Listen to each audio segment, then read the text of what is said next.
13번 보시고요.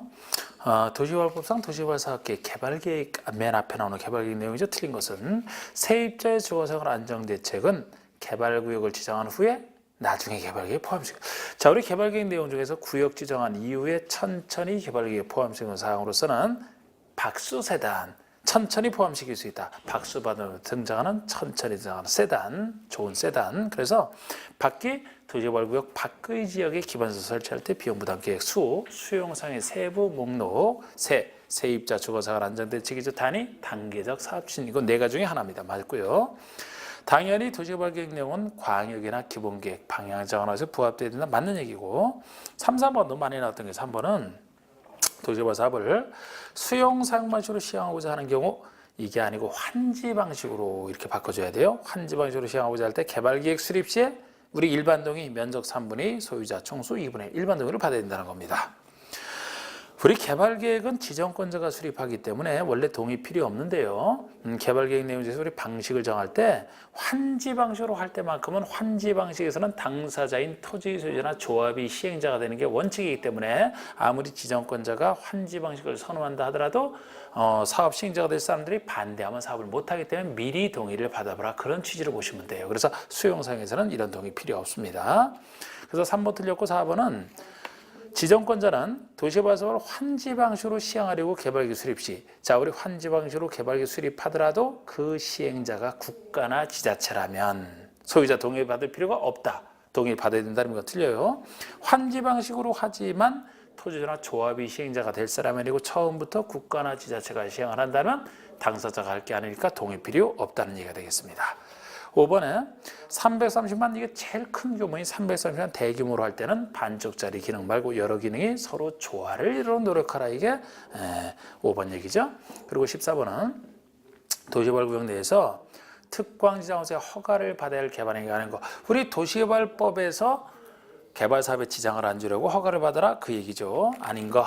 옮기기 쉬운 물건을 1월 이상 쌓아놓는 거.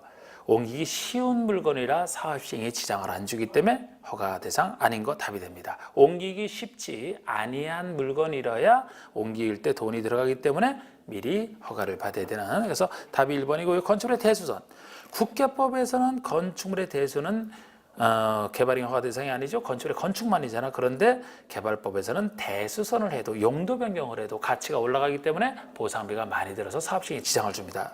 근데 이것도 이제 굳이 따지면은 개발법, 정비법이 제가 개발행 허가 대상이 같다라고 했는데 대수선만 정비법에서는 허가돼 있어서 빠지는 게 차이점. 나머지는 똑같고요.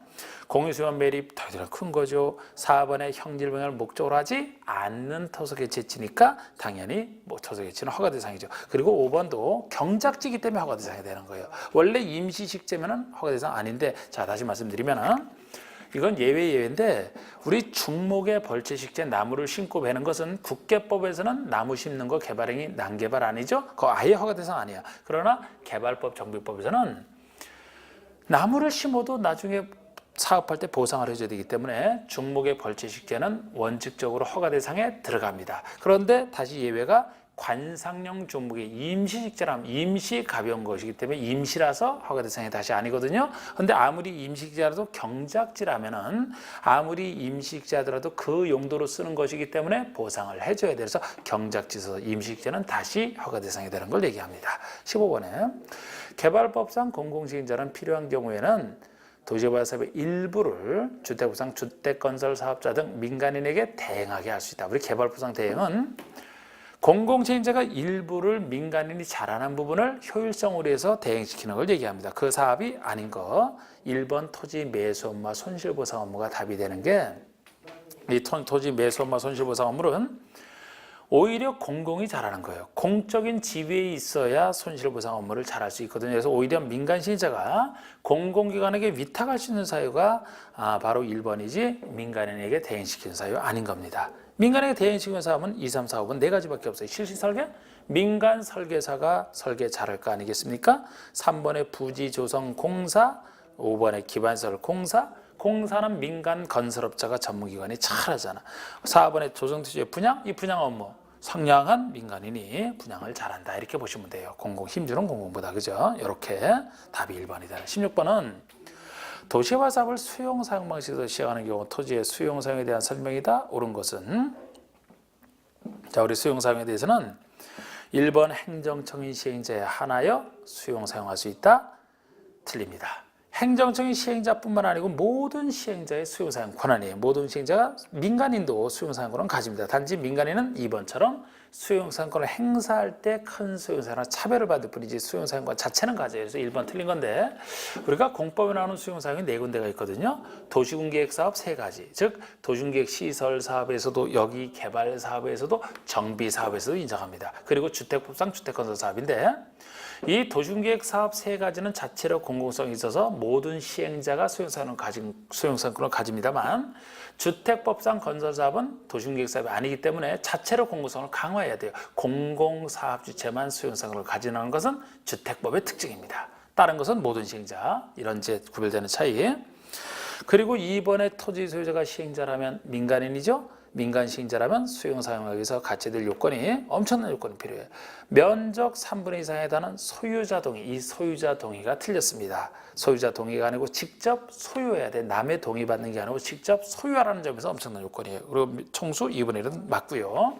그래서 이것이 면적 3분의 2 총수 2분의 1 일반 동의와 비슷한 얘기입니다만 다른 게 차이점 중에 하나가 소유자 동의를 받는 게 아니라는 점에서 직접 소유하라는 점에서 차이가 나는 거예요. 그래서 그거 차이점을 물었지만 기본적으로 이제 소유자, 토지 소유자, 민간인 대신에 공공을 집어넣어서 동의를 받아서 틀리게 내는 것도 일반적으로 냅니다. 3번에 수용사용에 관하여는 공특법을 우선 적용한다. 우선 때문에 틀렸어요. 우선 틀렸습니다. 우리 이 법에 규정이 있으면 이걸 먼저 쓰고 없는 부분에서 공특법을 적용하지 우선이라면 4군데서 다 틀려요. 자, 우리 4번도 특이한 거죠. 4번이 수용상의 세부 목록을 고시한 때 실식의 고시라는 틀리고 수용상 세부 목록을 고시한 때 공특법에 의한 사업인정 고시 본다. 이게 정답이 됩니다. 이것도 다른 4군데랑 다른 특징이기 때문에 이거를 낸 건데 우리 다른 3군데 수용사용에서는 보통 사업인정 받은 것으로 보는 시기를 각각의 법에 의한 사업시행권 딸 때라고 보시면 돼요. 그래서 예를 들어 도시계획 시설이다. 실시계획 고시가 있으면 정비사업이다. 시행계획 고시가 있으면 주택법에서는 사업계획 승인 받았을 때 그렇게 얘기를 하죠. 그런데 개발법에서만큼은 실시계획 고시가 있을 때가 사업시행권을 따는 때입니다만 여기는 수용사용 방식으로서 크게 수용사용하기 때문에 돈 때문에 앞으로 앞당긴 거예요. 개발계획 내용 중에 수용사용의 세부 목록을 고시하는 때라면은 나중에 갈수록 가격이 올라가니까 가격 올라가기 전에 수용사용을 할 수 있잖아요. 그래서 이것만 실시계획 고시가 있는 때가 아니고 수용사용 세부 목록 고시할 때 된다. 이게 특이해서 이게 정답이 됐습니다.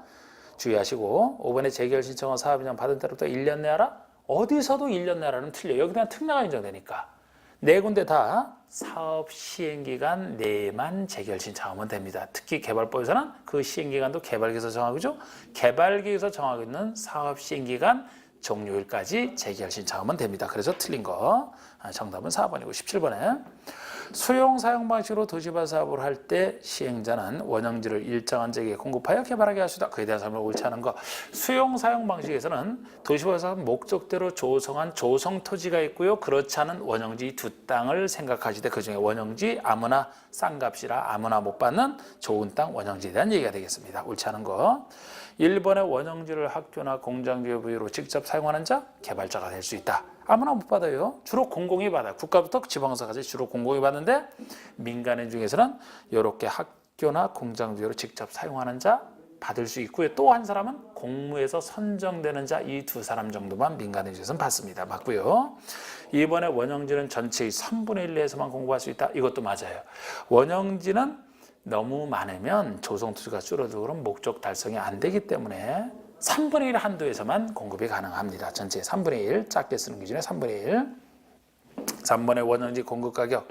이 공급가격도 원형지와 조성토지와 환지가 다 다릅니다. 구별해서 보셔야 돼요. 원형지 공급가격은 개발기획이 반영된 원형지 감정가격에 기반설 공사비를 더한 금액으로 한다 그러면 틀려요. 그 금액을 그대로 쓰는 게 아니고 그 금액을 기준으로 할 뿐이죠. 기준으로 해서 결국 시행자와 개발자가 협의해서 결정하는 게 특징입니다. 이 원형지는 아무나 못 받기 때문에 시행자와 그 개발자 사이에 서로 공급계약 체결해서 각각 주거든요. 그러면 그 계약 체결 당사자인 시행자와 개발자가 협의해서 결정하라는 겁니다. 이게 특징이에요. 참고로 조성토지라면 일반에게 주기 때문에 일률적으로 그냥 감정평가로 하는 게 원칙이 되겠습니다. 환지에 대해서 가격평가라면 환지에서는 시행자가 결정하는 게 특징이에요. 시행자가 감정평가를 바탕으로 해서 토지평가협의회 심의를 거쳐 시행자가 결정하는 게 환지에서 특징입니다. 여기는 두 사람이 협의해서 결정하는 게 특징이죠. 4번에 국가지자체는 원형지에 대한 공사완료 공고일로부터 5년, 원형지가 공급 계약일로부터 10년 중 먼저 끝나는 기간 안에는 원형지를 매각할 수 없다. 국가지자체라서 매각 제한에 안 걸리는 거. 국가지자체라서 숫자는 맞아요. 국가지자체라서 매각 제한 안 걸립니다. 원형지가 좋은 땅이라 받자마자 팔까봐 매각 제한 들어가는데 국가지자체 행정청만 쏙 빠져나와요. 매각 제한 안 걸리니까 바로 팔 수 있어요. 나머지만 매각 제한 걸리는 겁니다. 숫자는 맞는 게 원형지 공급 계약을 먼저 하고 공급했을 때 공사를 하기 때문에 둘을 경쟁시키기 위해서는 먼저 나오는 공급 계약일로부터가 긴 10년이고 뒤에 나오는 공사완료 공고일로부터 5년 이렇게 돼야 경쟁이 되고 둘 중에 빠른 기간 안에 매각할 수 없다. 이거는 맞게 되는데 국가지자체에서 틀린 겁니다. 5번에 원형지 개발자 선정은 수의계약으로 하는 게 원칙. 다만 학교나 공장제로 직접 사용하는 요거 하나만 경쟁입찰. 자, 우리 경쟁입찰은 대중에게 공평하게 하는 거 아닙니까? 우리 수의계약은 일반에 줄 수 없는 거, 특정인에 줄 수밖에 없는 특정인과 그자와 수의계약하는. 그래서 원형지라면은 원래부터 특정인에게 주는 것이라 그자와 수의계약하는 게 원칙인데 예외적으로 학교나 공정들을 직접 사용하는 자는 학교나 공정의 부지로만 쓰는 것이지 직접 사용한다? 누구만 받을 수 있다는 얘기는 없어요. 그러니까 일반 대상으로 주는 거예요. 그래서 경쟁입찰이 되는 것이고 이러한 개발부서 경쟁입찰은 여기 안 나왔지만 2회 이상 유찰이 되면 그 다음에 수의계로 할 수 있다는 건 다 붙어 있습니다. 맞고 이것도 만약에 조성토지를 물었다. 조성토지는 일반에게 주는 보통 땅이죠. 일반에 주니까 원칙이 경쟁입찰이 되잖아. 원칙이 경쟁입찰이 되되 예외적으로 추첨이 할 수 있는 경우랑 특정인이 주는 수의계약을 구별하시는 그런 식의 공부가 조성토지 아니겠습니까? 18번 도시개발법상 환지 설계를 평가식으로 하는 경우 다음 조건자 비례율은. 자, 우리 평가식으로 할 때 우리 비례율이라는 것은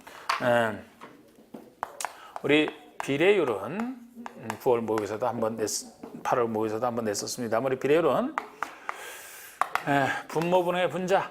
그러니까 환지 전 토지나 건축물의 전체 평가 요걸 투입해서 나온 것이 조성되는 토지나 건축물의 평가이기 때문에 투입 대비 얼마가 나왔느냐. 그래서 환지 전 토지 평가액 분의 조성되는 토지나 건축물 평가액 이 비율이 비례율이 되는데 이 조성되는 것은 사업비를 투자해서 나왔기 때문에 조성되는 평가액에서 들어간 사업비는 빼줘야 순수 나온 것이 됩니다. 그래서 나온 것이 투입된 것에 얼마나 비례하느냐 이 비율인데요. 자, 우리 도시개발 사업으로 조성되는 토지나 건축물, 조성되는 토지나 건축물 평가액가 100억이야. 100억. 그리고 환지전 토지나 평가액가 40억이에요. 총 사업비가 20억입니다. 그러면 조성되는 토지나 건축물 평가액 합계가 나온 것이죠. 이것이 100억이라고 되어 있죠. 그리고 사업비가 20억이니까 20억을 빼줘야 돼. 환지전 토지나 건축물 평가액은 40억이라고 되어 있어요. 그러면 100억 빼기 20억이니까 80억이 되고 그러면 40억분의 80억 200%가 되는 겁니다. 그래서 답이 4번이 되는 거. 자, 그리고 이제 정비법이 19번부터 나오는데 정비법은 제가 이거 시간상 미리 써놨는데 정비사업은 개발사업과 아주 비슷해요. 근데 이 틀부터 꼭 잡으시고 여기에 맞춰서 이제 살이 되는 것을 붙여야 되거든요. 다음부터는 이런 건 이제 안 적습니다. 다 나머지 똑같은데 우리 요거 정비 기본계획과 우리 분양투기비 공고는 여기에만 있는 것이고 나머지는 저쪽이라 순서 똑같잖아요. 정비사업은 이제 정비 기본계획 방향을 정하는 기본계획부터 나오고 나서 개발계획처럼 정비계획 범위 내에서 구역 지정하고 그 다음에 시행자가 사업시행 인가구 실증 사업시행권을 따고 요거는 관리처분기획 환지와 달리 그 분양 대상자별로 수립하기 때문에 분양 대상자를 가리기 위한 절차가 그 전에 필요한 거예요. 그래서 분양 신청을 당사자에게 통지 공고하고 이때 신청 받아서 신청한 사람 대상으로 요걸 수립하기 때문에 요거 다음에 요거 이렇게 나오는 겁니다. 관리처분기획 인가고시 후에 공사 끝나면 권리정고시하고 요렇게 틀을 딱 잡은 상태에서 행정청이라면은 개발사업보다 정비사업이 작은 것이라 대부분 자치시, 자치도 시장, 군수, 구청장이라고 보시면 돼요. 이걸 줄여서 시장은수라고 줄여서 짧게 부르기도 합니다. 약속을 해놓고 정비사업보다 작으니까 그냥 시장은수가 한다 이렇게 보시면 돼. 이 둘 빼놓고 나머지가 이제 시장은수 보시면 돼. 정비기본계획은 특별시장, 광역시장, 자치자치는 당연히 들어가고 시장까지예요. 군수는 뭐 그렇게 방향을 정할 정도로 개발이 안 돼 있는 곳이라 특광시장만이고 정비지정권자는 특별시장, 광역시장, 자치자치도의사, 시장, 군수도 되는 경우가 있고 예외적으로 구청장까지 예외적으로 들어가는 경우가 예외적으로 존재합니다. 요 둘 따로 해가지고 나머지는 정비부터 이제 행정처럼 다 시장수 구청장으로 보시면 돼요. 그리고 이렇게 6가지 정비사업의 틀을 열심히 해놓은 거, 이 틀에 따라서 이제 생각을 하시는 게 정비사업의 기본 틀이 되고요. 19번에 정비법상 용어 및 내용에 대한 설명이 다 틀린 거 됐는데 단독과 다세대가 밀집한 지역에서 정비 기반소가 공동시설 확충을 통해서 주거 환경을 보존하겠다? 관리사업 뜻이잖아요. 주택 손대지 않고 기반소가 공동시설만 손대서 나중에 반쪽 자리만 하는 관리사업의 뜻이 되겠습니다. 이번에 가로주택 정비사업에서 토지 등 소유자란 자, 우리 토지 등 소유자 개념이 재건축만 일정한 건축물 및 부속 토지를 가진 사람이지 나머지는 다 이런 식이에요. 그런데 이런 식인데 가로주택 정비사업이니까 가로구역을 전제로 하겠죠. 다른 곳은 정비구역을 전제로 하겠고 이 가로구역에 소재한 토지나 건축물의 소유자, 토지 소유자, 건물 소유자 또는 지상권자까지 얘기하잖아. 그런데 3번의 재건축에서 토지나 건축물만 소유한 자도 조합원이 될 수 있다? 이게 틀린 겁니다. 우리 재건축에서는 조합원이 되려면 토지 등 소유자 중에서도 동의한 사람만 되는 건데 재건축에서는 토지 등 소유자가 건축물에다가 부속 토지까지 같이 가져야만 되기 때문에 여기처럼 토지나 건축물만 소유한 자는 처음부터 토지 등 소유자가 아니고 조합원이 될 수가 없는 겁니다. 3번이 틀렸고요. 4번, 5번은 우리 그 비용 분석할 자 노블란스 개념 수많은 것 중에 숫자 다른 거 이 2가지만 좀 구별하시라고 한 거죠. 다른 것들은 평소에 잘 나오는 게 아니기 때문에 나와도 노블란스 개념에서 맞는다 보시면 돼요. 이거 둘 구별하는 거. 4번이 비용 분석할 때 40년짜리죠. 준공일 기준으로 40년까지 사용하기 위한 보수 보강비가 철거 주시다 클 것으로 예상되는 거 맞아요. 5번에 도시미관해처의 구조 결함적으로 철거가 불가피하다. 종원된 후 20년 이상 30년 이하에서 조례로 정하는 기간이 지나면 된다. 30년 이상은 못 정하는 4번, 5번 비교해 보시고 20번 정비사업과 관련된 안전진단에 대한 설명이다. 옳지 않아. 우리 정비법상 안전진단은요. 재건축 안전진단에 관련된 얘기인데요. 다른 사업인데 재건축인데 자, 1번의 재건축 사업, 다른 사업 아니죠. 재건축 사업 시행을 결정한 때로부터 10년이 될 때까지 사업시행 인가를 받지, 오랜 기간 동안 사업시행 인가를 받지 않았죠. 10년? 그런 것으로서 그럼 오랫동안 사업하니까 위험해서 시장원소가 안전사고 의뢰가 있다고 인정하는 경우에 안전진단을 실시해야 된다. 안전진단을 실시해야 되는 사고가 크게 3가지예요. 그 사유 중에 하나가 안전사고 방지라면 요 10년 맞습니다. 하나. 그리고 또 하나가 2번의 정비계획을 위반을 제한하는 자.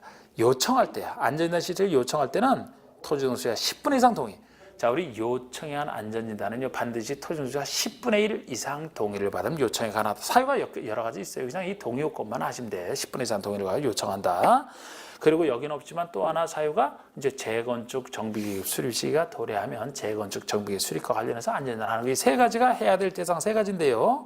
여기에 속한다라도 안 할 수 있는 경우, 여기 문제는 없지만 그것도 알아두셔야 돼. 안전진단 안 할 수 있는 경우가 있습니다. 이미 주택이 붕괴됐다. 붕괴됐는데 안전진단을 해봐야 안전에 문제가 있는지 알겠습니까? 안 해도 돼. 아니면은 사용금지가 필요하다고 나와도 사용금지가 필요할 정도라면 엄청나게 위험한 거 아닙니까? 안 해도 돼. 그리고 반대로 노블라운스 수가 이미 충족이 됐다라면 자체로 정비사업 할 수 있으니까 나머지 잔여 건축물은 할 필요 없다. 그리고 불가피하게 정비계획에 포함됐다 그런 얘기가 나오면 불가피하게 어쩔 수 없이 정비계획에 포함된 곳이니까 그곳에 있는 건축물은 안전진단을 해서 할 필요가 없잖아. 이미 정비사업을 해야 되기 때문에 그 4가지 경우는 안 할 수 있어요. 그래서 뭐 물론 안전진단을 할 때도 단지 내의 건축물을 대상으로 하지 단지 밖에는 안 하지 않습니까? 근데 그래서 원래 해야 되지만 아까 안 할 수 있는 거가 있기 때문에 안전진단을 최종적으로 실시할지 말지 안전기관 지정해 주는 거 최종 결정 이거 다 시장원수가 하는 거예요. 자, 그러면 3번은 시장원수는 이렇게 시장원수가 다 하는 거예요. 시장원수는 안전진단 요청이 있으면 요청일로부터 30일 내 실시 여부를 결정하여 통보하라. 보통 주민에 관련된 거 통보 60일이 많습니다만 요거 이제 그렇지 않은 30일 중에 하나인데 요거 뭐 맞고요. 4번의 시장원수는 안전진단 결과와 도시계획 등을 종합적으로 검토하여 정비계획 수립이나 재건사업 시행 여부를 결정하는 거. 시장의수가 결정한다 돼 있죠? 시대에서 간다면 틀려. 정비법은 시장의수잖아요. 둘 빼놓고 다 시장의수라고 했잖아. 그리고 다 종합적으로 하면 돼서 교체해서 결정합니다. 이렇게 결정하고 나서도 이제 윗사람인 시도지사에게 보고를 해서 통제받는 규정인데, 보고를 하게 돼도 시도지사가 직접 취소는 못해요. 결정한 사람이 취소를 해야 되기 때문에 시장의수에게 취소를 요청할 수 있다. 그런 식으로 나가는 것도 있죠. 5번에 요청에 한 안전진단의 경우에는 비용의 전부 여부를 요청한 자가 부담. 이게 틀린 게 부담해야 한다가 아니고 부담하게 할 수 있다죠. 우리 안전진단 비용은 원칙은 시장원수가 낸답니다. 시장원수가 부담한다는데 요청이 한 거는 요청한 자에게 부담하게 할 수 있는 예외 규정이죠. 그래서 5번이 틀린 겁니다. 21번에 다음은 정부 예정구역에서 행위제한 등에 대한 내용이다. 옳지 않은 거. 예정구역. 개발법이랑 정비법의 개발 행위가 같다는 것은 정비구역을 전제로 하는 거예요. 그럼 정비구역 지정 전이면 투기란 것에서 통제할 필요가 있을 만 통제하는데, 통제하더라도 수많은 개발 행위에서 투기랑 관련된 직접 관련된 두 가지 행위만 통제합니다. 그게 포인트예요. 그래서 예정구역 등이다 그러면 옳지 않은 거 1번에 이렇게 투기수의 유입 방지를 위해서 국장 등이 제한할 수 있다는 거. 누가 제한하는지 중요하지는 않아요. 2번에 제한되는 지역은 기본계획을 공람 중인 정비 예정구역 또는 정비의 수립 중인, 즉 정비구역 지정 전이 땅이 되는 거죠. 3년이 제한할 때는 3년 내에서 1년에 1년 연장할 수 있고요. 맞아요. 여기서 포인트가 4번인데 제한행위는 건축물의 건축은 맞는데 토지의 형질 변경이 틀린 거죠. 형질 변경 대신에 토지의 분할 그래야 돼. 토지의 분할. 우리 투기랑 해서 제일 많이 쓰는 게 소유자 수를 늘리는 것, 토지 분할입니다. 돈 안 들이고 토지 분할을 하는 순간에 소유자가 늘어나서 사업에 곤란함을 주거든요. 투기에 제일 많이 이용됩니다. 그리고 돈이 들어가더라도 예를 들어 단독주택을 부셔버리고 공동주택 지어서 분양하는, 즉 건축물의 건축이죠. 토지 분할과 건축물의 건축만 소유자 수를 직접 늘려서 투기에 제일 많이 쓰는 이 두 가지만 예정구역에서는 통제합니다. 틀렸고 5번은 거기에 대해서 허가받으라는 얘기고, 두 가지에 대해서. 22번 정비법에서 조합 설립 추진이나 조합 설립에 대한 내용이다. 옳지 않은 거 됐는데, 우리 정비법에서는 조합을 한다면 여러분들 머릿속에서는 우리 개선사업과 이 틀을 잡아야 되는데, 개선사업과 관리사업은 민간인이 못해요. 그렇기 때문에 조합할 때는 개선사업과 관리사업을 빼고 시작을 하셔야 됩니다. 이렇게 넷으로 출발하시되 개선사업 관리사업 빼고 넷으로 출발하시되, 우리 조합 만들 때는 원래 조합 설립 추진을 구성해야 됩니다만 가로주택 정비사업만 추진이 구성이 없습니다. 가로주택 정비사업만 작은 사업이라 추진이 구성 안 하고 새 사업에서 있는 건데, 그래서 우리가 항상 정비조합 나오면 틀부터 잡는 게 중요한데, 재건축은 제가 우리 정비사업 중에서 주로 예외는 재건축이라고 했고, 가로주택 정비사업은 추진을 구성 안 하는 대신에 조합 설립 인가 동의 요건이 세지기 때문에 나중에 예외로 추가되기 때문에 원칙은 재개발과 도시환경 정비사업을 원칙으로 봐서 나머지 예외는 재건축과 가로주택 정비사업이다. 이건 조합 설립인가 당시부터 이렇게 틀을 잡으시되, 이거는 끝에까지도 예를 들어 나중에 조합 다 끝나고 관리청에 수립할 때, 주택 공급할 때도 이 둘은 예외가 존재합니다. 이렇게 틀을 잡으셔야 되는 게 중요해요. 정비조합에서는. 그리고 설립인가 동의할 때 또 인가 동의 요건 다수 알아야 되는데, 재개발과 도시환경 정비사업이면 토지 등 소유자 4분의 3, 면적 2분의 1 이렇게 나가잖아. 우리 개발법에서는 면적, 총수, 정비법에서는 반대로 사람 수, 면적 이렇게 순서가 뒤바뀌는데, 그 순서를 바꾸지는 않을까? 토지 등 소유자 4분의 3, 면적 2분의 1, 카운터 다운 4, 3, 2, 1로 기억하라고 했던 거 카운터 다운이잖아요. 요걸 바탕으로 해서 가로주택 정비사업은 요거보다 추진해 구성 안 하는데 좀 더 세지니까 다 2를 더해서 5, 4, 3, 2, 5, 4, 3, 2로 되어 있는 거 자꾸 보세요. 5, 4, 3, 2를 법에서는 10분의 8로 표현하잖아요. 그러니까 5, 4, 3, 2, 10분의 8, 3분의 2 이렇게 보시고, 재건축이다 그러면 주택 단지 안이랑 단지 밖을 나눠서, 단지 아니라면 단지 전체 군사 면적 순서로 단지 전체 4343, 4분의 3, 4343, 동별로는 소유자 과반수로 간단하게, 단지 바뀌면 4332 이렇게 되는 거 아닙니까? 그래서 1번의 가로주택 정비사업 설립할 때는 조합 설립 추진을 구성하지 않는다. 여기까지 맞아요. 그런데 뒤가 설립인가 동의가 틀렸잖아. 토지수가 10분의 9가 아니고 10분의 8 이상의 동의와 뒤에 면적 3분의 2는 맞아요. 설립인가 신청할 때 10분의 9 대신에 10분의 8을 해야 됩니다. 그래서 그 1번이 틀렸고, 2번은 추진호를 설립할 때 이것도 잘 보셔야 돼요. 추진호를 설립하려면 운영 규정과 위원장을 포함한 5인 이상의 위원. 위원수가 위원장을 포함한 5인 이상의 위원입니다. 우리 개발법에서는 추진에는 없지만 토지소유자 7인 이상이 인가신청 들어가잖아요. 거기는 황야의 7인, 개발법이 제가 요거는 구별하시라고 그냥 5인 이렇게 했던 거. 그리고 맞고 여기에 대해서 소유자 과반수 동의를 얻었습니다. 소유자 과반수 동의를 얻는 거, 조합 설립 인가신청은 아까처럼 복잡하지. 이건 준비단체에 불과하니까 과반수 동의만 얻게 되면 단체는 하나로 딱 성립하는 최소한의 요건이 되죠. 과반수 동의입니다. 시장수 승인, 정비부인가 시장수 승인 다 정확해요. 다 보셔야 되는데. 그리고 3번에 추진하는 정비사업 전문관리업자 선정이나 계략적 시행계획서 작성 등 여러 가지 준비 업무를 하는 거 아닙니까? 이것도 나중에 이제 시행자로서 조합의 업무랑 구별하시는 식으로 공부하는 거 현재 맞아요. 4번은 재개발 사업의 추진과 조합 설립인가 있죠. 이거 재개발과 도시환경 정비사업은 4.3.21 그랬죠? 맞고. 5번은 재건축에 설립할 때죠. 주택단지 아니니까 공동세 각 동별로는 구분 소유자 과반수로 간단하지만 단지 전체에서는 4.3.4.3 동의가 되잖아. 이게 여기는 없지만 단지 바뀌면은 소유자 4분의 3, 면적 3분의 2, 4.3.3이가 되는 게 단지 바뀝니다. 자, 23번 정비법상 재개발사업 조합의 설립을 위한 동의자 수 산정 시 다음에서 산정하는 토지소유자 수는, 자, 우리 토지와 건축물은 별개. 한 사람이 여러 개 가지고 있어요. 한 명. 하나의 것을 여러 명이 공유해도 한 명. 하나의 토지의 소유자 지상권자 있으면 하나의 토지니까 대표자 한 명 이렇게 했던 거. 그래서 A, B, C 3인이 공유한 한 필지 토지 토지소유자 공유자 한 명으로 계산해야 됩니다. D 두 사람이 공유한 하나의 주택 소유자 역시 공유니까 대표자 한 명이죠. F가 소유한 한 필지 토지에 건축되는 G의 주택이면 토지소유자 F 한 명, 주택 소유자 G 한 명, 두 명이 되죠.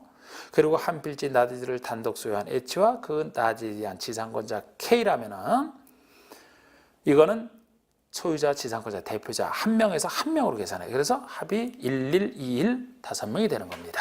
24번 정비법상 관리처분을 작성할 때 그 주택의 공급 기준. 관리처분에서 주택 줄 때 그 기준 유명하잖아요. 원칙은 하나 주는 거죠. 한 사람이 여러 개 가지 있으면 하나, 공유해도 하나 주는 거지만 이제 예외 여러 가지. 이것도 재건축과 가로주택 정비사 예외 있고 이제 일반적인 나오죠. 그래서 옳지 않은 건데 1번에 같은 세대에 속하지 아니하는 2인 이상이 1주택이나 1조를 공유했어요. 1주택만 공유. 이 공유했을 때는 항상 한 주택만이에요. 예외도 없어요. 여기는 한 주택 주면 지분대로 그대로 가져가면 되니까요. 그 다음에 2번이 투기관리가 아닌 과밀역적 원역에 위치하는 재건축이다. 세 주택으로 한정한다. 이 재건축에 대한 예외 맞습니다. 우리 재건축에 대한 예외라면은 우리가 재건축 이렇게 분리하잖아요. 재건축이면은 요것이 인구가 많은 수도권의 과밀 억제 권역이냐, 과밀억제가 아니냐에 따라서 과밀 억제이라 하더라도 다시 투기 과열지구냐 아니냐, 투기 과열지구가 아니냐에 따라서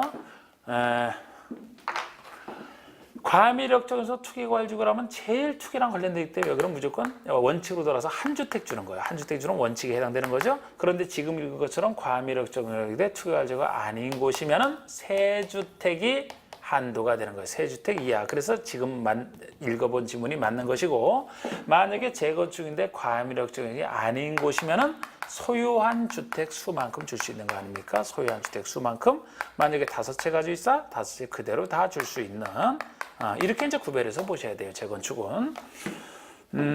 그래서 이제 소유한 주택 수만큼 줄 수 있는 것 중에 우리 재건축에 요 부분이 해당됩니다만, 그 외에도 근로자 주택이나 기숙사 용도로 가지고 있다 그대로 다 줄 수 있고, 공공 소유자가 가지고 있다 그대로 다 줄 수 있고, 그런 것도 붙어 있죠.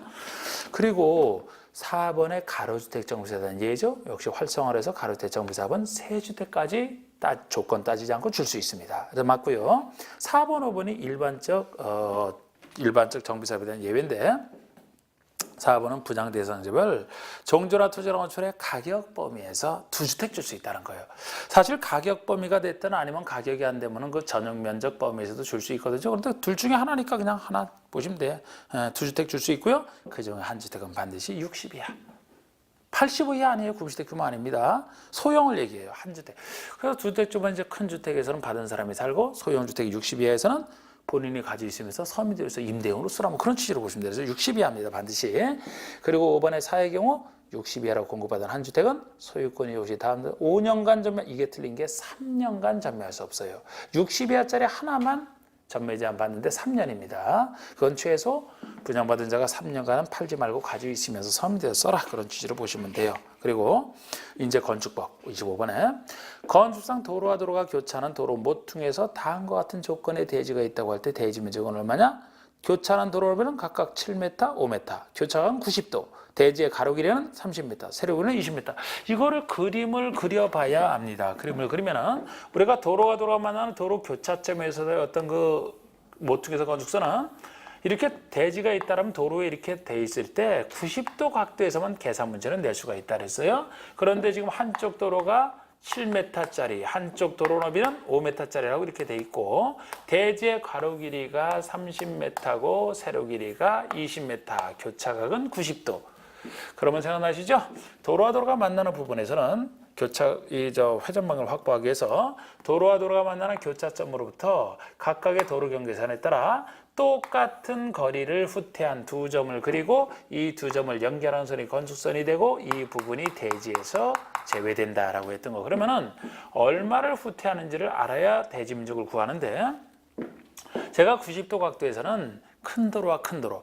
자, 우리 도로 너비가 8m 이상 되는 거 있으면 이거 적용이 안 돼. 8m 미만인데 이걸 중간에 4에서 6, 6에서 8 나눠서 도로 너비가 6m 이상, 6m보다 8m 미만 큰 도로. 4m 이상 6m 미만 작은 도로에서 90도 각도에서는 6에서 8, 6에서 8짜리 큰 도로와 큰 도로가 만날 때만 각각 3m를 후퇴하고 나머지는 다 2m 후퇴한다. 그러면 여기는 6에서 8 큰 도로에 들어가지만 여기가 작은 도로이기 때문에 얼마를 후퇴하냐? 2를 후퇴해야 돼요. 2를. 6에서 8, 6에서 8이 만날 때만 3을 후퇴한다 그랬잖아. 나머지에 속하니까 큰 도로, 작은 도로 나머지에 속하니까 2를 후퇴하는 겁니다. 그러면 대지 면적은 전체 사각형에서 요거 뺀 게 대지 면적이 되잖아. 전체 사각형이 30 곱하기 20이니까 600이 되죠? 600에서 직각이니까 정사각형의 반이 직각이죠. 그래서 90도 각도가 아니면 계산이 안 돼요. 간단하게 계산이 안 된다는 거죠. 90도 각도인데 정사각형 반이고 정사각형이 2는 4, 4의 반이니까 2. 그래서 답이 5, 9, 8이 나오는 겁니다. 이렇게.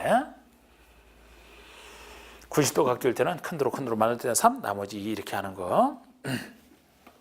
그리고 26번의 다음 중 대수선에 대한 설명으로 옳은 거 우리 대수선이면은 주거조선 되는 건데 주거 중에서도 증설해체 수선 변경 중에 우리 수선 변경 앞에만 3이라는 숫자 붙는 거 있잖아요. 수선 변경 앞에 내력벽이나 외벽의 마감 재료면은 30 이상 수선 변경 이 정도가 돼야 대수선이다. 그다음에 기둥, 보호, 지붕틀은 3개 이상 수선 변경이 돼야 대수선이다.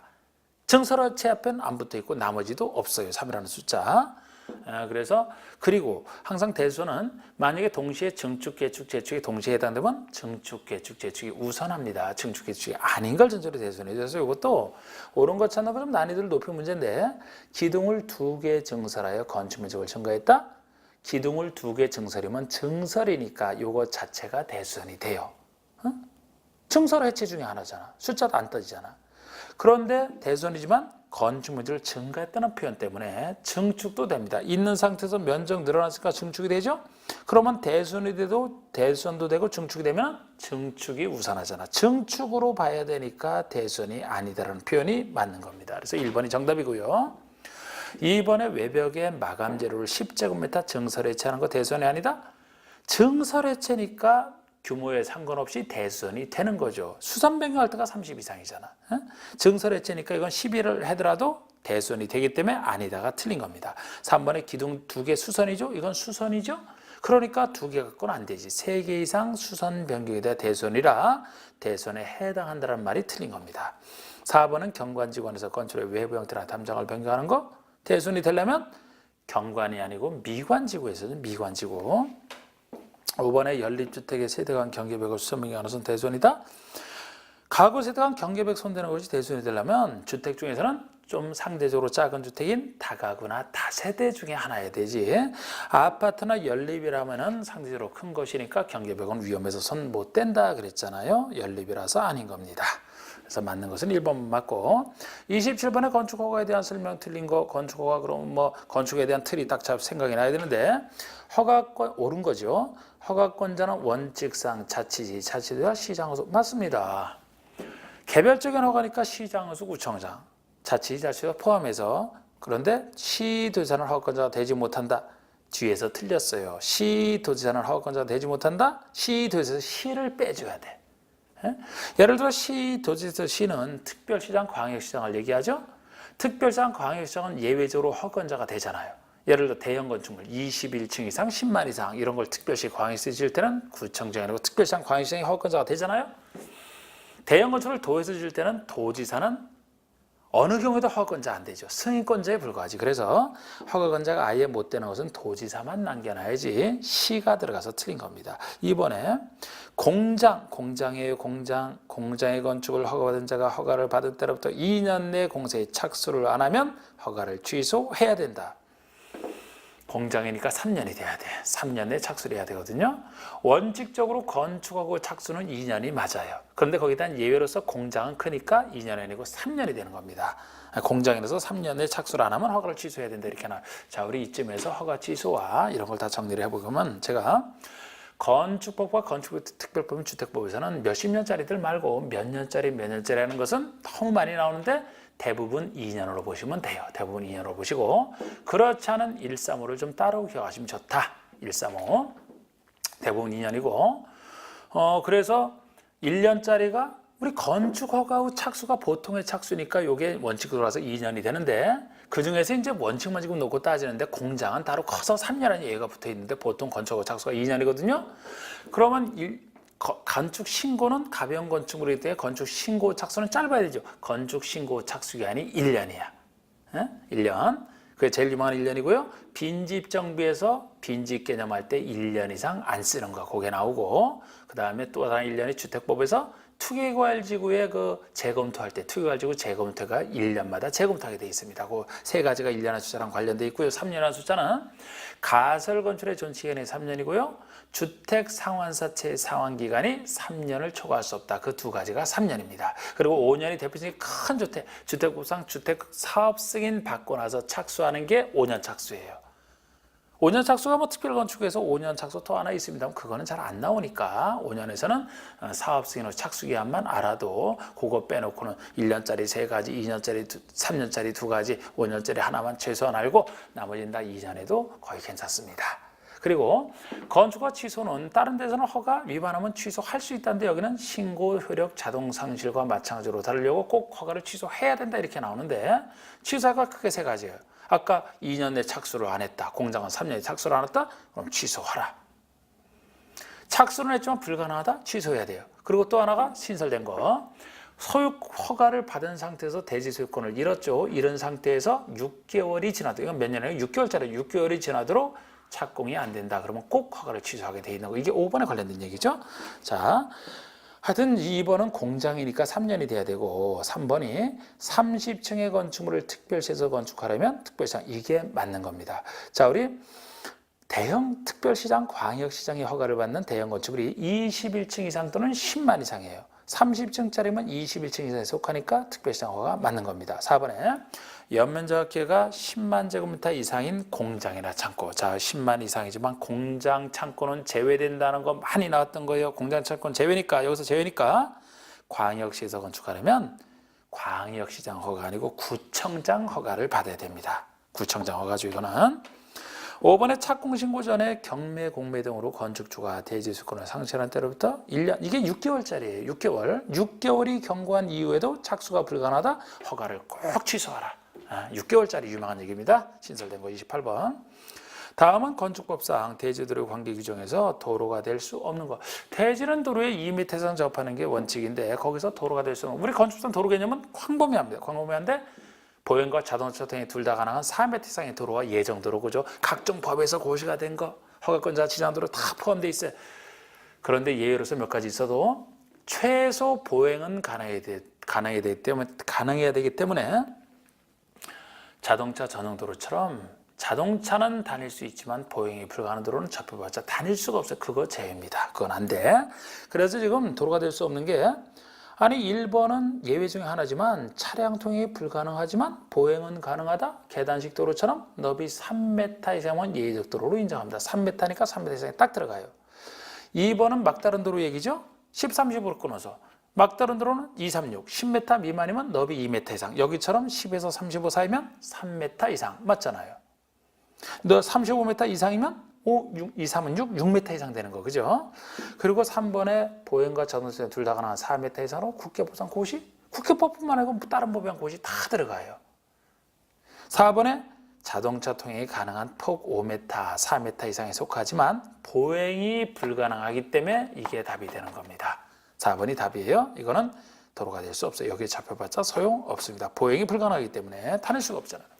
5번은 예정도로, 예정도로도 포함하는 개념이거든요. 정확합니다. 29번 건축법상 면적이 200제곱미터 이상인 대지에 건축물을 건축할 때 적용 조치가 면제될 수 있는 건축물이 하는 거. 대지 면적 200 이상만 적용을 해야 되는 게 원칙인데 의무에 해당돼도 적용을 안 할 수 있는 경우가 있어요. 제가 요구할 때 우리가 이해할 수 있는 건 이해하자. 녹지나 비도시라면 이때도 비도시에서 지구단위 교육은 제외되지만 녹지나 비도시라면 자연환경 자체가 부정하니까 안 해도 된다. 축사, 소재지를 해줄 필요 없다. 가설 건축인데 잠깐 쓰는데 왜 해주느냐 뭐 이런 것들. 그런데 여기서 중요한 것은 작은 공장, 작은 물류소를 구별해 두는 거.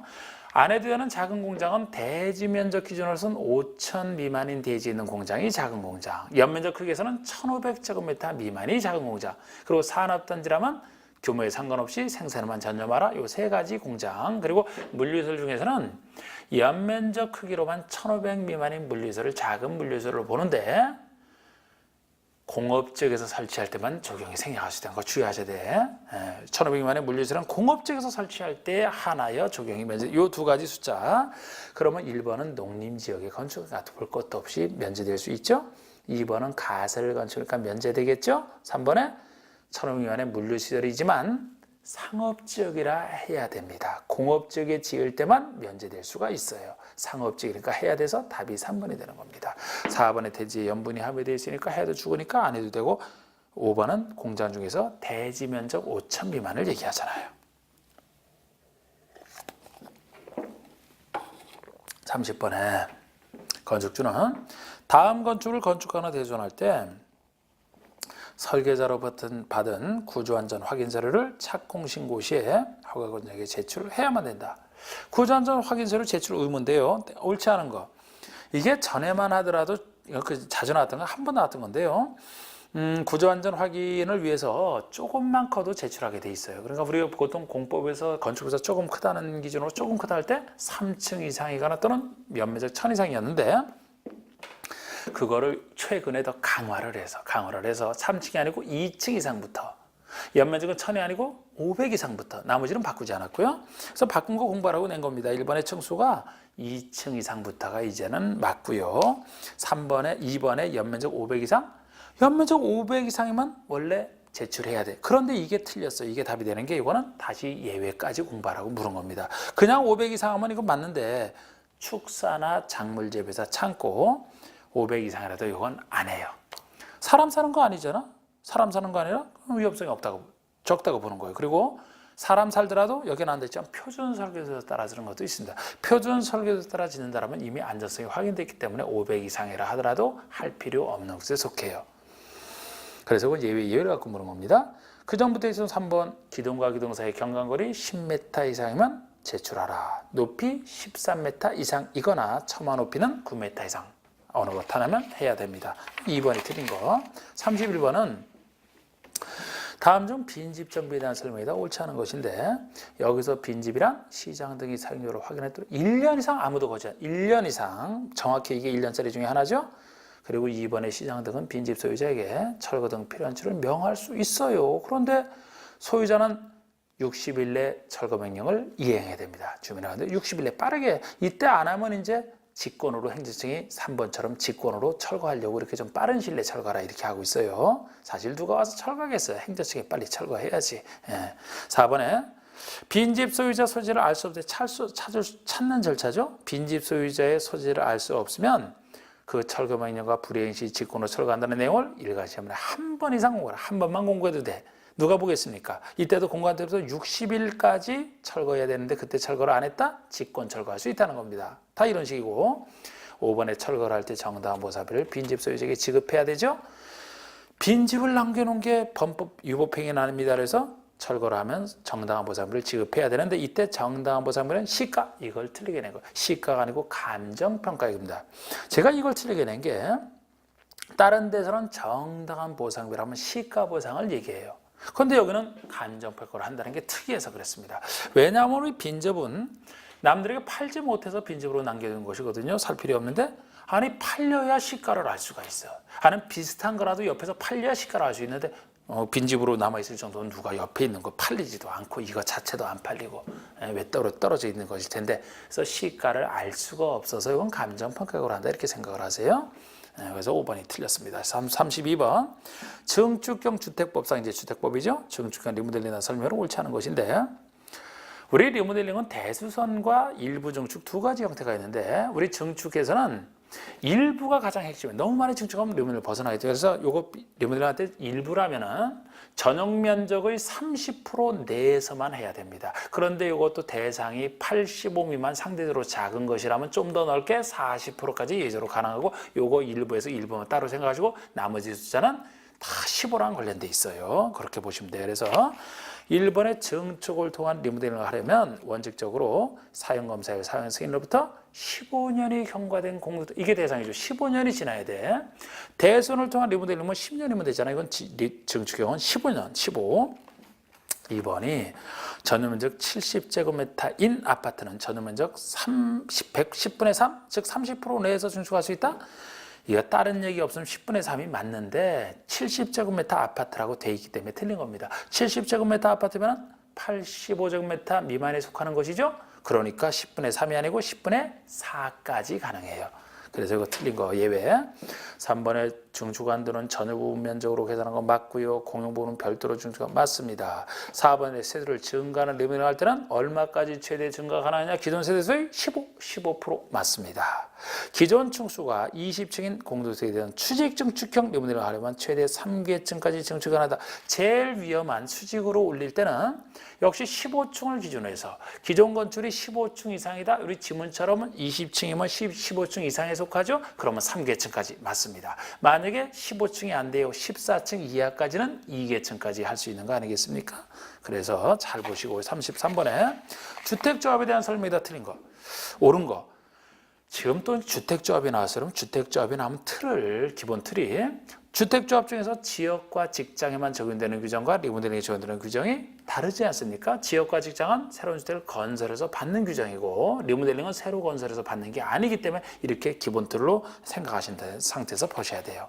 옳은 것은 그런데 옳은 것은 그 정답 자체는 1번으로 낸 게 특히 이 주택조합에 대한 것은 2번 빼놓고는 나머지는 다 새로 신설된 것 같고 이제 신설된 거 익히라고 좀 냈는데 우리 지금은 이제 탈퇴할 수 있죠? 1번 얘기입니다.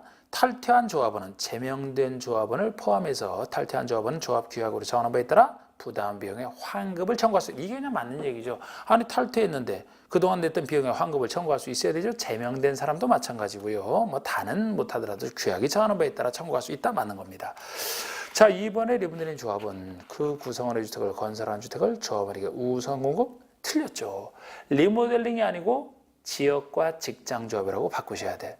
아니 조합원에게 우선 공급하는 것은 건설 공급을 전제로는 지역과 직장이지 리모델링은 조합원에게 우선 공급하는 게 아니라니까요. 조합원이 리모델링 공동세 가지고 있는 사람이 대손을 통해서 일부 증축하다가 그대로 그 사람이 받는 거야 그냥. 가지고 있는 상태에서 증축하는 거 아닙니까? 세수를 증가하는 리모델링을 하더라도 조합원에게 주는 게 아니고 그건 일반에게 공급하잖아. 그러니까 조합원에게 우선 공급하는 규정은 아예 리모델링은 없습니다. 지역과 직장이죠. 그리고 3번은 창립총회에서 의결을 할 때는 조합원의 10% 이상이 직접 출석. 이게 정비조합에 나오는 직접 출석 정족수 얘기인데 주택조합에서도 이걸 신설을 했어요. 그런데 정비처럼 똑같이 해놨기 때문에 그것처럼 봐주면 돼요. 그래서 정비조합이나 주택조합이나 직접 출석할 때는 10% 이상이 직접 출석하는 게 원칙인데 요거는 창립총회잖아. 창립총회처럼 중요한 것은 20% 이상이 직접 출석하는 예외 규정이 적용됩니다. 그래서 창립총회니까 10이 아니고 20이 돼야 돼요. 그리고 4번의 지역과 직장조합의 조합원을 모집할 때는 관할 시장소의 승인을 받아야만 모집하는 게 아니고 승인이 아니고 신고에 신고하라 이렇게 바꿔줘야 됩니다. 신고하고 공개 모집 방법으로 하라는 건 맞아요. 자, 이것도 우리가 공공이 아닌 민간이 입주자를 모집할 때는 시장 등에 승인받고서 입주자 모집하는 거 그거랑 착각하시면 안 돼요. 그건 입주자 모집할 때 승인이고 이거는 조합원 모집할 때 얘기야. 조합을 만들기 위해서 다른 얘기예요.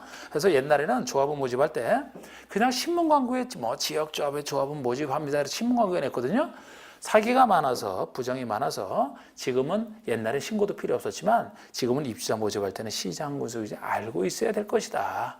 감시하기 위해서. 그래서 신고는 하게 된 거예요. 올해부터 공개 모집을 하라. 그리고 여기에 대한 예외가 5번입니다. 공개 모집 이후에 조합원의 결혼을 충원한다, 미달된 조합원을 재모집한다. 이때는 시장 군수에 신고하고 신고가 틀렸어요. 신고하지 아니하고 이렇게 해줘야 돼. 신고하지 아니하고. 선착순 방법은 좋아요. 아니 이미 저번에 모집할 때 시장 등에 신고해야 되니까 시장이 알고 있죠. 재모집할 때 이미 알고 있는데 왜 또 신고를 합니까? 그래서 4번과 5번이 원칙과 예인데 어디가 틀렸는지 잘 체크를 하시고 34번 주택법상 주택 소유자는 주택단지 전체의 일부에 대해서 사용검사를 받은 이후에 말소 소송에 따라 소유권을 잃었다.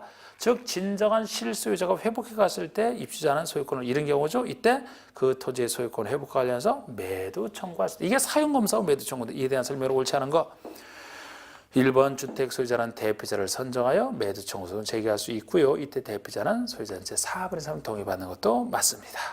해당 토지를 시가 매도, 공법인 모든 매도 청구는 시가 맞고요. 3번에 해당 토지 면적이 단지 전체 대지 면적의 100분의 30 미만. 이게 틀렸어요. 100분의 30이 아니고 100분의 5 미만 그래야 됩니다. 5% 미만. 매도 청구 의사 표시가 실소유자가 소유권을 회복한 때로부터 2년 내에 송달된 거 이거 2년은 맞 1.5 아닌 거 2년이니까 이건 맞습니다. 그런데 30이 아니고 100분의 5예요. 5% 미만 작은 토지 때문에 전체 입주자가 괴로워해서는 안 된다. 그래서 5% 미만일 때만 매도 청구로 인정하지 5% 이상만 되면 안 됩니다. 그래서 그게 틀렸고요. 4번의 매도 청구에 대한 소송에 대한 판결은 소유자 전체에 대해서 효력이 있어야 되겠죠. 그리고 주택 소유자들은 매도 청구에서 발생한 비용의 전부를 다 사업체가 구상할 수 있어요. 사업체가 남의 땅을 잘못 부정했기 때문에 전부를 당연히 구상할 수 있어야 됩니다. 답은 3번이고요. 35번이 주택법에 따라 주택건설 사업을 하려는 자는 사업 승인을 받아야 된다. 사업 승인을 받아야 될 대상으로서 틀리게 작쳐진 것은 자 우리 등록사업자 등록이 다르죠. 20호, 20세대인데 우리 사업 승인은 주택건설 사업이다. 원칙은 30호, 30세대. 각각 50호, 50세대 예외 두 가지씩 있고요. 대지는 만 이상 아닙니까? 1번이 한옥과 한옥 설치 장려. 공공택지로 1단위주로 공급하는 거 요거 두 가지가 50호 이상 예외 맞고요. 요거 아닌 건 다 30호 이상이잖아. 2번에 아파트 다른 얘기 없으니까 30세대 이상 원칙이죠. 3번에 세를 증가하는 리모델링 30세대. 리모델링은 원래 건설이 아니기 때문에 리모델링 할 때는 허가받는 거예요. 그러나 세대수 증가하는 부분만 건설 파트이기 때문에 30세대 이상이면 사업 승인을 받으라는 겁니다. 맞죠? 요거 아닌 건 다 리모델링 허가입니다. 4번, 5번이 이제 예외 중에 하나잖아요. 4번은 도시형 생활주택, 도시형 생활주택 중에 원룸형이 50세대, 원룸형이라면 30세대 이상부터 받는 거예요. 틀렸습니다, 이게. 우리 원룸형보다 단지형 연립, 단지형 다세대를 활성화시키기 위해서 원룸은 처음부터 인기 있었고 단지형 연립, 단지형 다세대는 비인기였기 때문에 활성화시키기 위해서 그 두 가지가 일정 요건 갖추면 50세대 이상이 되는 것이지 원룸형은 처음부터 인기 있었기 때문에 50세대라고 혜택 줄 필요가 없어요. 30대 이상입니다. 그리고서 틀렸고 5번이 주거환경 관리 사업에서 건축하는 공주택 50세. 이거 50세 중에 하나죠. 정비사업 중에 반쪽짜리를 하는 게 원래 반쪽이 관리사업이죠. 주거환경 개선사업도 들어가. 개선사업도 5가지 방식 중에서 반쪽짜리로 할 때만 해당이 됩니다. 그래서 반쪽짜리 방식으로 하는 관리사업과 개선사업만. 반쪽짜리 할 때는 시행자가 주택 손대지 않고 주택은 소유자가 스스로 하니까 그건 정비사업 아니잖아요. 그러니까 그 두 가지만 50세 이상 할 때 들어가는 겁니다. 4번만 틀렸어요. 36번 주택법 규정에 한 주택건설 사업의 시행 절차, 사업 시행 절차 쭉 생각하시면서 옳은 것은 자 1번이 사업 승인을 얻은 사업체는 승인을 얻은 때로부터 3년 내 공사 시작하라. 사업 승인 받고 나서 착수하는 게 대표적인 5년짜리잖아요. 그래서 이거 5년, 3년이 틀렸어요. 1번 5년. 그리고 제가 이것은 우리 사업 승인 받은 때부터 하는 게 5년인데 그래서 1번 틀렸지만 승인을 받고 나서 착수하는 것은 단지 전체를 할 때는 단지 전체가 5년이 되고요. 이게 1번 내용이었죠. 만약에 공고를 분할해서 공고별로 한다면 최초 공고만, 최초로 시작하는 공고만 먼저 하기 때문에 승인 받은 때부터 먼저 시작하는 최초 공고만 이게 5년이 되는 것이고, 기타 공고라면은 사업 승인 받은 때가 아니고 최초에 대한 착공 신고일로부터 2년이 되는 거예요. 승인 받은 때도 하는 것만 5년이니까 이건 기타 원칙은 2년으로 돌아가는 거죠. 그리고 승인 받은 때로부터 착수해야 될 거를 안 한다 그러면 왜 안 하느냐? 승인을 취소할 수 있는 사유에 들어가는데, 기타 공고라면 승인 받은 때부터 하는 착수가 아니고 나중에 하는 착수라 이때 안 했다고 해서 승인 취소 사유는 아닌 거 정확히 구별하시는. 그래서 2번 보시면 공고별로 분할하여 사업을 할 때 최초 시행 공고 외의 기타 공고는 최초 착공 신고로부터 최초 착공 신고로 맞는데 5년이 아니고 2년 내에 하는 거죠. 2년 내죠. 5년 대신에 2년. 3번에 공고별로 분할하여 사업을 하는 경우 최초 시행 공고 외, 즉 기타 공고에서 착수 기한을 지키지 않았다 하더라도 승인을 취소할 수 없다. 이게 정답이 되겠습니다. 이게 맞잖아요. 승인 취소사유 아니죠. 4번, 5번은 감리자 지정에 대한 얘기야. 4번은 사업 주체는 영이 정하는 바에 따라 감리자를 지정해야 된다. 건축법에서는 건축주가 지정하는 게 원칙이고 예외적으로 허가권자가 나서는 경우가 있었습니다만, 주택법에서는 큰 사업을 다루기 때문에 사업주체가 하는 게 원칙이 아니고 행정청인 승인권자가 지정하는 게 원칙이 돼요. 그래서 4번은 틀린 게 사업주가 지정하는 게 아니고 사업 승인권자가 지정한다 그래야 됩니다. 그런데 이게 원칙이지만 여기에 예외 두 가지가 존재하잖아요. 승인권자가 지정하지 않고 사업주가 지정하는 예외 두 가지가, 그 중에 하나가 5번이죠. 도시형 생활주택은 도시형 생활주택은 혜택 때문에 승인권자가 감정을 지정해야 된다가 틀렸고 지정하지 아니한다 그래야 돼요. 도시형 생활주택은 혜택, 도시형 생활주택은 건축법에 따라 하면 되기 때문에 사업주가 지정하면 됩니다. 그리고 또 하나가 공공사업주죠. 공공은 믿어주기 때문에 사업주가 직접 지정하면 됩니다. 그 두 가지 예외 중에 하나죠. 맞는 건 3번만이고 37번 주택 상환사채에 대한 설명 중 옳은 거, 주택으로 갚아주는 채권, 미전주택 재원이 되는 거 옳은 거. 1번 주택조합은 주택건설 사업을 위해서 필요한 경우에 주택으로 상환사채를 발행할 수 있다. 주택조합은 발행 못해요. 민간의 주는 등록사업자만입니다. 우리 주택조합은 혼자 하고 싶으면 자체로 등록사업자가 되어야만 되고, 등록자랑 같이 할 때는 등록자에게 맡기면 되기 때문에 어느 경우에나 등록자만 인정하면 되지 주택조합은 안 돼. 그래서 틀렸고 2번 토지주택공사 등록자, 이 두 사람이 발행권자가 되는 건데요. 이 두 사람이 보증을 받은 때 하나여 발행할 수 있다. 그것 때문에 틀리는 거예요. 보증을 받아야만 발행할 수 있는 경우는 민간에 대한 차별 등록사업자만이지 토지주택공사는 보증받을 필요 없어요. 그래서 토지주택공사를 빼야 맞습니다.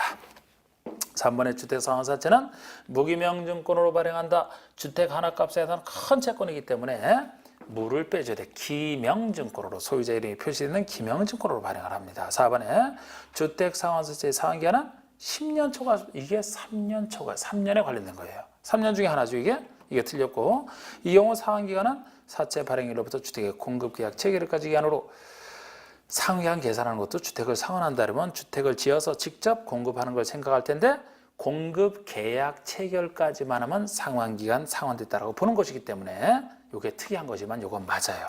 앞에 3년, 10년이 틀린 거죠. 4번에 5번의 주택상환채는 이를 양도하거나 중도에 해갈 수 없다. 채권 중에 양도 금지되는 게 이게 유일한 게 주택받는 채권이다. 주택부상 공급서 교란 금지에 걸려서 그렇습니다. 그래서 원칙적으로 양도 안 되는데 예외적으로 해외 이동 부득이한 사유가 있으면 예외적으로 되는. 정확합니다. 5번이. 38번에 사업주체의 부기등기와 관련된 내용이다. 옳지 않은 거. 예정자를 보호하기 위해서 우리 일정한 내용을 부기등기에 넣으라 하는 거. 옳지 않은 거. 1번 부기등기는 주택건설 대지와 주택에 대해서 입주자 모집공고 승인자와 동시하라. 이게 틀렸죠. 대지는 입주자 모집공고 승인자와 동시하는 거 맞아요. 쭉 오다가 입주자 보호니까 입주자 모집공고 동시하 맞는데 주택에 들어가서 틀렸어요. 주택은 입주자 모집공고할 때 없잖아요. 나중에 완성되기 때문에 하고 싶어도 못해. 주택은 나중에 완성되고 소유권 보존 등기와 동시해야죠. 그래서 대지와 주택에 대한 부기등기 시기를 구별하는 게 중요하죠. 1번 틀렸습니다. 2번에 사업자는 원칙적으로 부기등기 말소할 수 없어요. 보호자 측이기 때문에 말소하면 안 됩니다. 그런데 예외적으로 말소할 수 있는 사유가 세 가지가 있는데 그 중에 하나가 3, 4번이죠. 3번은 사업 승인이 취소가 되면 말소 가능합니다. 사업 승인이 취소가 되면 공사를 못하니까 보험하고 필요가 없어요. 이제는. 4번은 입주 예정자가 이전 등기를 이미 신청했죠? 말소할 수 있는 거. 이전 등기를 이미 신청했으니까 말소해서 다른 등기를 한다 하더라도 이자가 등기 순서에서 먼저 보호받지 않습니까? 그리고 여기는 없지만 입주 가능일부터 60일이 지난 경우도 말소가 가능해요. 입주 가능부터 60일까지 보호를 해주잖아요. 그러니까 60일이 지났다면 보호 조치가 없으니까 이제 말소할 수 있습니다. 세 가지. 그리고 5번에 부기등기 이후에 저당권을 설정한 경우에 그 효력은 무효.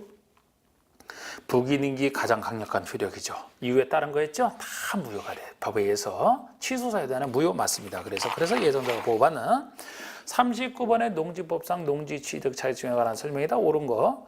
자, 우리 농지를 취득할 때는 원칙적으로 시구 운면장에게 농지를 발급받아야 농민이 취득하는 거 아닙니까? 그런데 경영 안에도 소할 수 있는 예외적 소유 중에서 이상하게도 발급받는 거, 경영에서는 필요 없지만 발급받아야 되는 거, 그걸로 꼭 기억하시라는 게 맨날 제가 얘기하는 분리, 비축, 주허, 신학처럼만 있잖아요. 그거는 발급받는 예로서.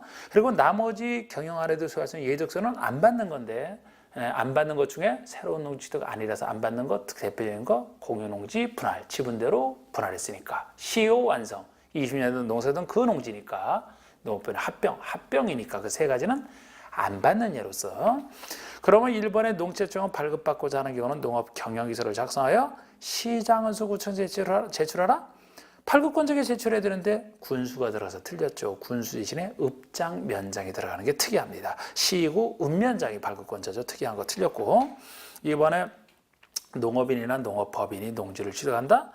그러면 다른 얘기 없으니까 새로운 농지 취득으로 봐야 돼요. 그렇기 때문에 농지채권 발급받지 않고 취득한, 이게 틀린 겁니다. 발급받아야 돼요. 농업인이든 비농업이든 농업법인이든 새로운 농지 취득할 때는 원칙으로 발급받는 겁니다. 이것도 농업법인이 만약에 합병으로 취득한다. 그럼 합병이니까 안 받는 것이죠. 그런 얘기 없잖아요. 3번에 시효 완성으로 농지를 취득한다. 발급받지 않고 취득할 수 있다. 이게 맞죠. 20년 이상 농사였던 그 농지이기 때문에 사실상 새로운 취득 아니다. 발급받지 않는 것 중에 하나죠. 3번이 맞고. 전용 허가를 받은 경우는 농지채권 발급받지 않고 취득할 수 있다.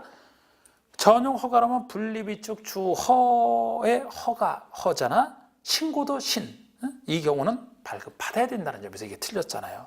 전용 허가 신고는 발급받아야 되는데 전용 협의랑 구별하죠. 전용 협의는 발급받지 않는 거잖아요.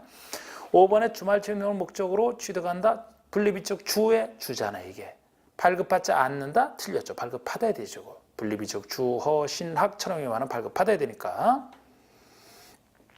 다시 한번 말씀드리면 분리는 영농유권 분리농지 경사율 15% 이상, 분리 비축농지 주말 채용 농, 전용 허가, 전용 신고, 학교 등에 있을 수 없이 1,500여 미만의 농업부지 등. 40번의 다음은 농지의 타용도 일시사용에 대한 설명이다. 틀린 것은 농지를 일시에 사용하라는 자는 시장군수구청장의 허가. 보통 전용할 때는 허가권자가 농장, 장관이에요. 그런데 이건 일시사용 가벼운 허가라 시장군수구청장 허가되는 거 구별하시고, 농지의 타용도에 있어 위한 허가는 일정 기간 동안 사용하는 농지로 복구하는 조건으로만 가능하다. 많이 좀 맞습니다. 다른 데서는 조건 붙일 수 있지만 일시사용 허가는 다른 목적으로 잠깐 썼으면 방치하지 말고 농지로 꼭 복구하라. 농지 복구 조건을 붙여야지만 가능한 유일한 조건부가 되겠습니다. 그래서 다른 전용 허가나 전용 협의, 전용 신고는 최종적으로 농지가 망가지지만 전용 타용도 이상 허가는 농지 복구가 되기 때문에 다른 전용과 달리 농지가 남아있어요. 그 특성 때문에 다른 전용은 농지 보존 부담을 내야 됩니다만 이 사람만 안 낸다는 거 구별하셔야 되고, 농지 복구되니까.